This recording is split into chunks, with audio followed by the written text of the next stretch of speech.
guys, and welcome back to another video. Today I am going to be reacting to a true story, the animation. I am going to react to I suffer from a perfect memory. I can't remember being born. Okay then, let's just turn up my volume. I've been listening to my parents fight since before. Go. I've been listening to my parents fight since before I was born. Okay. And I mean that literally. See, it didn't take them long to realize there was something strange about their daughter. As soon as I learned to talk, which happened really fast by the way, I would describe things we had done yesterday or last week. My parents said I remembered things in amazing detail, like crazy detail. They thought I was a genius, and it even got them to stop fighting for a while. Wow. See, I didn't even know my parents' constant fighting was weird. She's solving Rubik's Cube. When I started Can she going solve over to it? my friends' houses to play, I saw how their parents smiled at each other, how they seemed happy, and their homes were cozy and warm. Mine felt cold and dark. I decided the best way to make my parents act normal was to keep impressing them with my memory. The problem was, my amazing memory started getting in my way. At school, sometimes I couldn't concentrate on the lessons because my brain was so full of memories. I could remember everything that happened the day before, the week before, the month before, even years before. I was pretty sure I could remember every single day of my life. Oh, and real quick, if you hit like and subscribe, it'll make you feel all warm and fuzzy inside. Just like your favorite childhood memory. One day, we took a trip to see my aunt. Yeah, My you parents heard said it was right time to here finally first. meet her and my cousin. Like and They only subscribe. lived like an hour away, but for most of my childhood, my parents Not to them, acted like to that me, was of just course. too far to visit. Really, I think it was because my mom didn't like her sister much. This is the way we went when I was a baby, I told him as we drove. My dad turned around and stared at me. My mom yelled at him to watch the road. What do you mean? He asked. We went down these roads and we went to a lady's house. It had cats everywhere. My parents were silent for a long time. You can't remember that far back, my mom said. It's impossible. How else would she know those details? My dad asked my mom. We must have shown her a picture of Aunt Judy's house, but they hadn't. I just remembered it. I got distracted then, remembering other things from that day. The memories were a little fuzzy, I guess since I didn't have the words at the time to identify what was going on. But I remembered my mom crying on the way there and back. So loud. The sound of it had made me cry too. The memory of our crying got stuck in my head, and I almost didn't notice we had reached Aunt Judy's. My mom looked upset as we walked to the door. What's wrong? I asked her. She smiled, but it wasn't a real smile. Nothing, she said. Let's go see your aunt. Aunt Judy was nice. My cousin Philip was okay, I guess. I mean, I was at an age where boys were icky, but my parents kept staring at him and saying how beautiful he was and how he was growing up so fast. Okay. Beautiful? Blah, barf. I got bored fast. The whole house smelled like a cat litter box. My mind drifted back to the memories, and I could hear my mom's crying again, mixing with my tiny baby cries. What's wrong with you?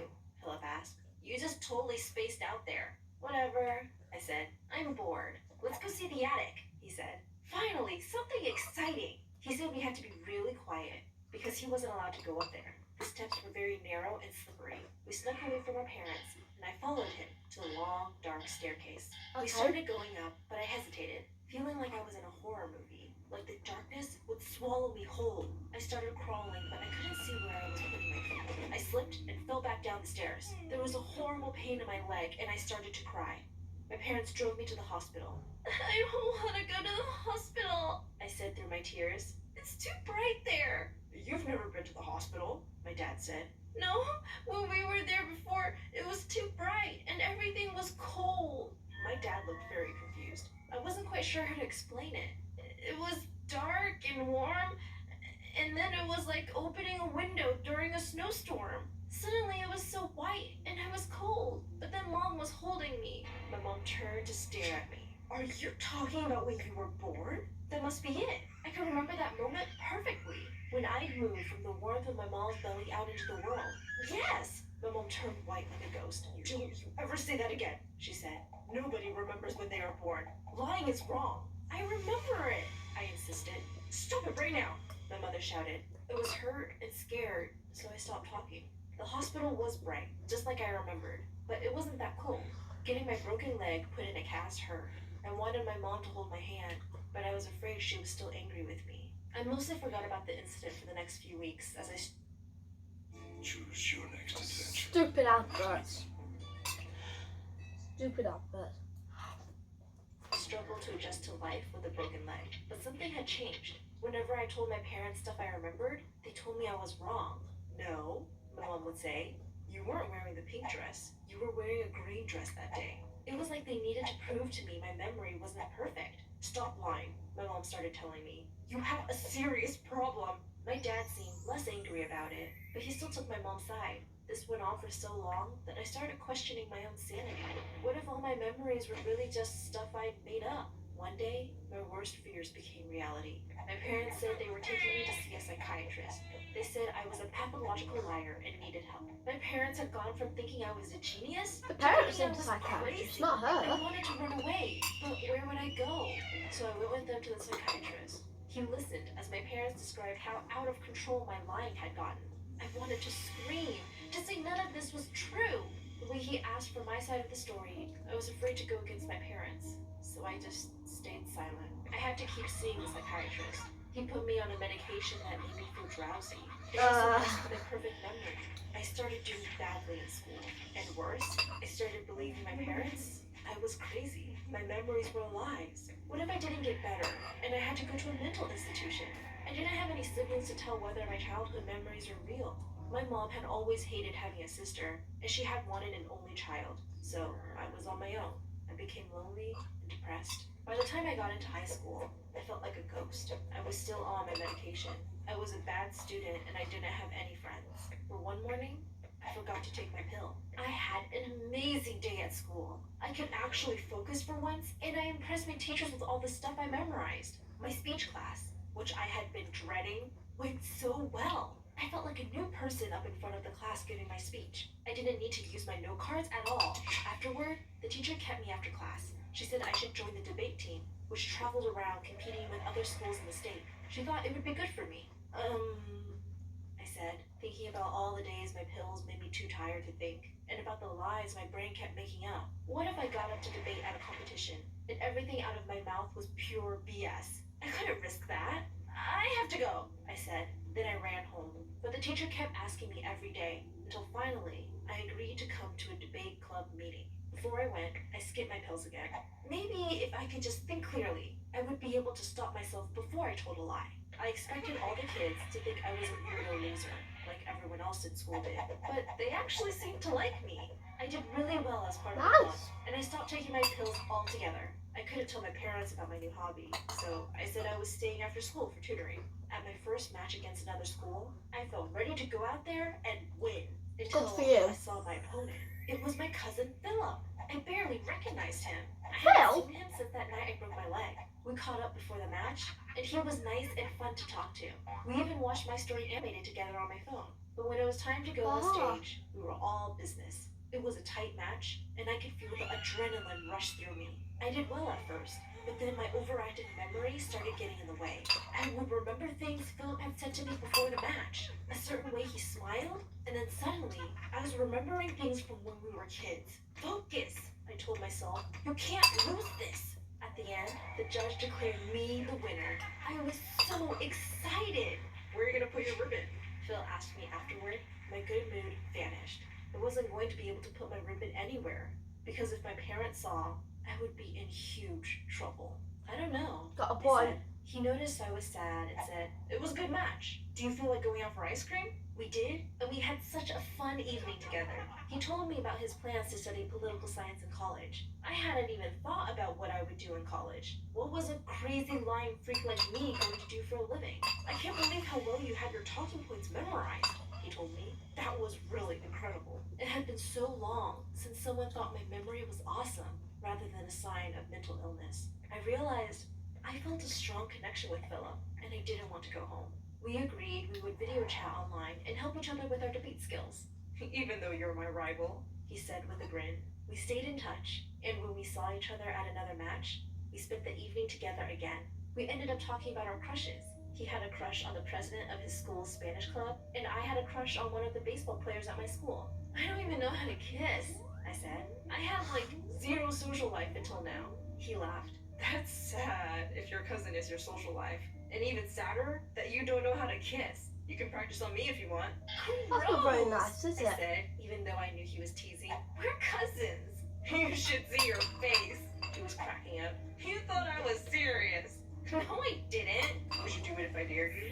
He asked. We were just kidding around, but I actually was desperate to know how it felt like to kiss somebody. He stuck his lips out, joking, like he was waiting for me to try it. I decided to scare him. I leaned in until my lips were almost against his. Suddenly, we both pulled away and fell backwards, laughing like hyenas.